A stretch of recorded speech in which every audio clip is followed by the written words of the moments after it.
Hey everyone, sorry for not posting on Thursday, October 7th. I was working on this video and I hope it can compensate because today I'm doing a video about how Tomie's story relates to Dream Witch's lore, and I'm going to be explaining also the stories behind every Tomie in Identity V, which includes Kawakami Tomie.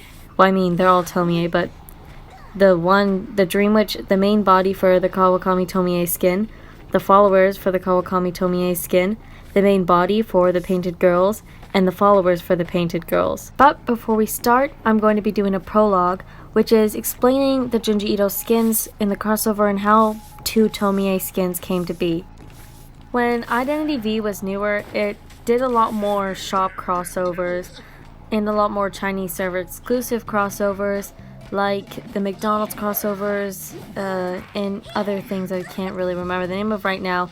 But since they did a lot more shop crossovers, like the Edward Scissorhand and Tomie skins in the beginning, as most of you probably know already, if you're a fan of Identity V, we know that NetEase was basically money grabbing company. Like, they really just do everything for money, and that's why the shop crossovers aren't usually really supposed to have any S tiers.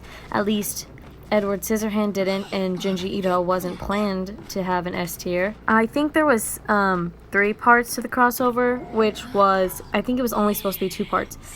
The first, Suichi and Intersection Bishonen came out first. Or, I could be wrong, they could have all came out at the same time, but this is what I've got from the wiki. Then they released the Painted Girls for Dream Witch, and the issue with the Painted Girls is China has a lot more strict laws in video gaming and media than America does.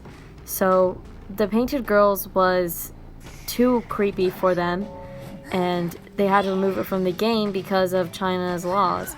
But they kept it on the American server, as we know, because the skin was still okay for all of the American laws. But the Chinese server is the mother server of Identity V, and it is a Chinese game, so that's why they created the friendlier version of Tomie, where it has this more human-like version of her, because it's less scary and it's suitable for Chinese servers. With the Painted Girls, although it's definitely like a good and high detailed skin, because they didn't need to change any animations because of its base, and because they didn't have to change any of like the voices, they could get away with making this skin an A tier, even though it was kind of S tier worthy.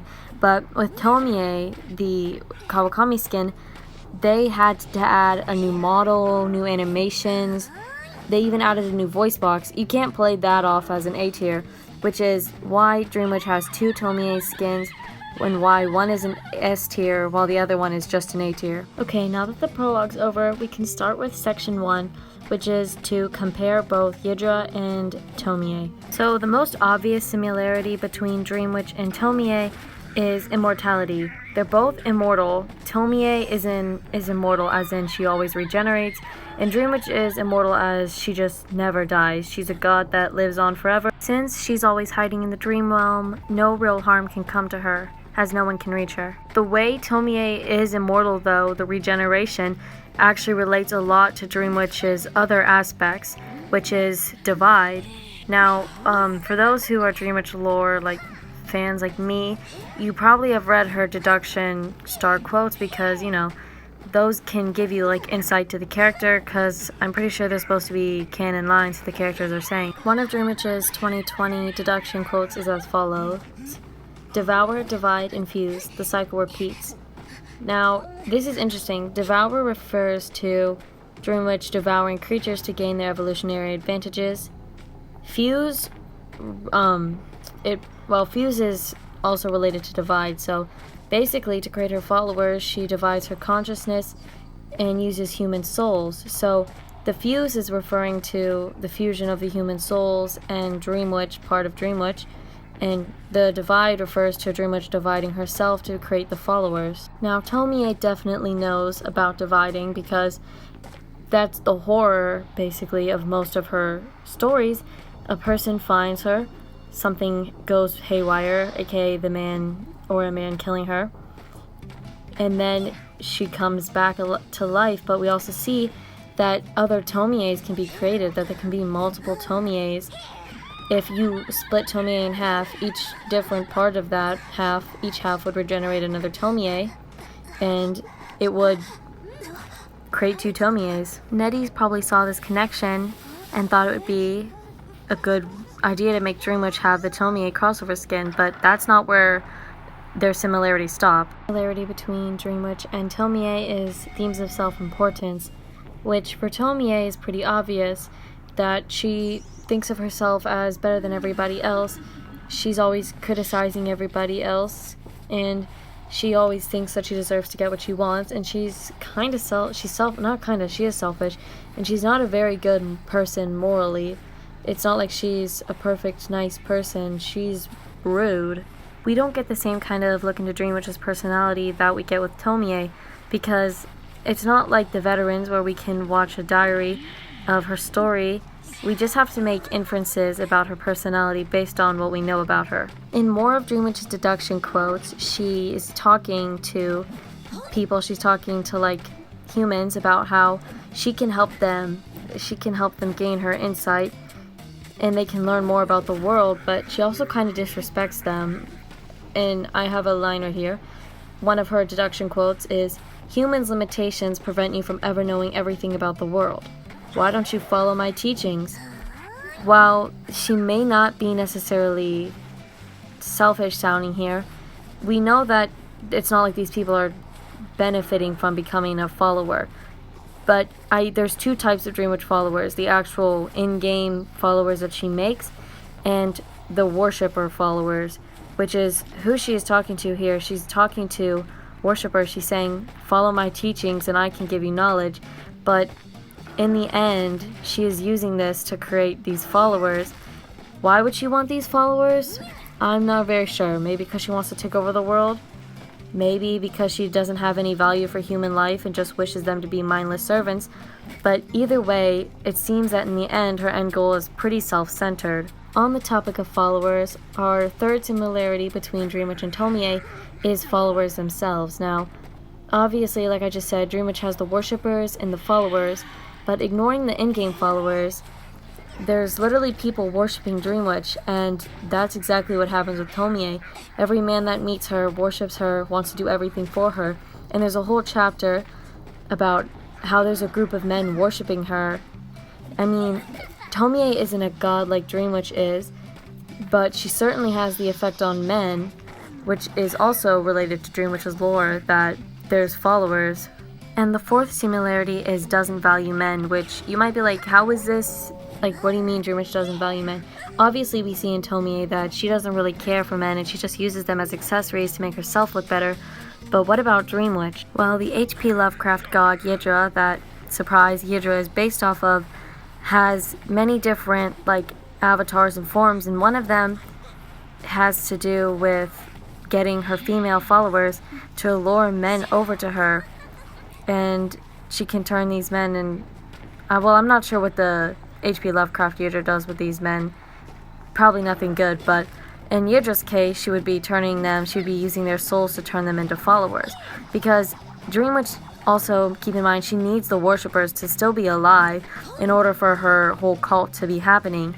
Meaning, she could be turning her followers in the end, her worshippers in the end, into her followers and her servants, but she could also be using them to help her recruit more followers and more servants. We can see the immense amount of similarities between Dream Witch and Tomie, which is why she got the skin, and also why Tomie relates so much to Dream Witch lore, and how knowing Tomie lore can help us better understand Dream Witch lore. Now, on to my fourth and final section of the Dream Witch Tomie lore, explaining all of the stories behind every different Tomie in Identity V.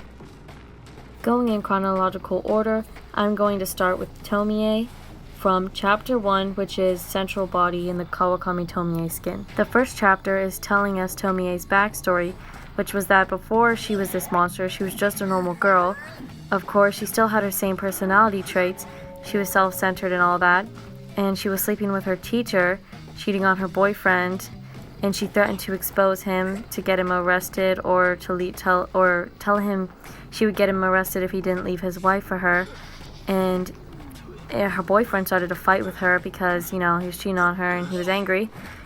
And she ended up slipping and falling off a cliff. And it was also kind of, I'm not sure if it was really his fault, but he thought he was going to get arrested. But all the classmates, they didn't really like Tomie. And the teacher was like, don't take credit for this. And the classmates were like, yeah, don't ruin your life over murdering some girl like her. Like, she deserved it.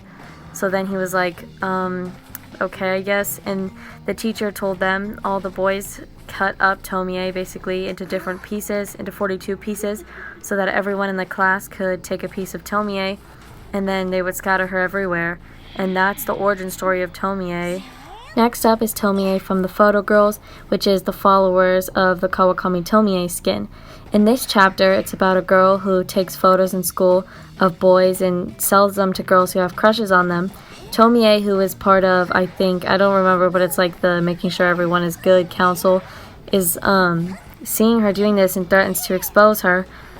But the girl takes photos of Tomie to sell to a guy who likes her, and then she notices these monster halves of Tomie. The boy who she was selling the photos to of Tomie also has a crush on him, and Tomie has two like goons that follow her around, and in the end they're all trying to like kill Tomie because that's what they do.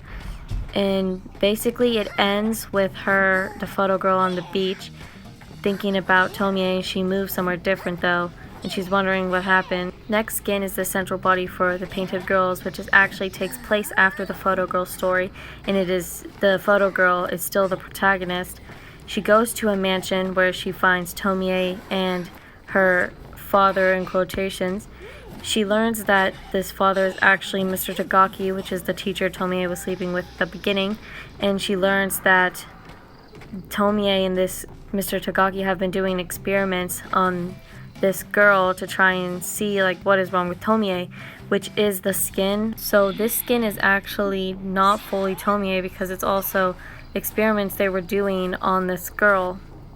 Like I said before, Tomie's true self is revealed when the photo girl takes a photo of her, but when she takes a photo of the monster version of Tomie, all she sees is a fading ghost of the girl who lived in that mansion before those horrible experiments were done on her, which it's fading away, which symbolizes that she's basically dying, but also that that monster isn't fully Tomie and that there was like a real girl inside. It's pretty sad, actually. Now, the reason why this skin is called the Painted Girls is because of the backstory behind the followers of this skin, which starts with a guy, and he's a painter, and he sees Tomie at his art gallery, and she tells him that his art is good, but his model is not good enough, and that his art would be so much better if he had a prettier model like her.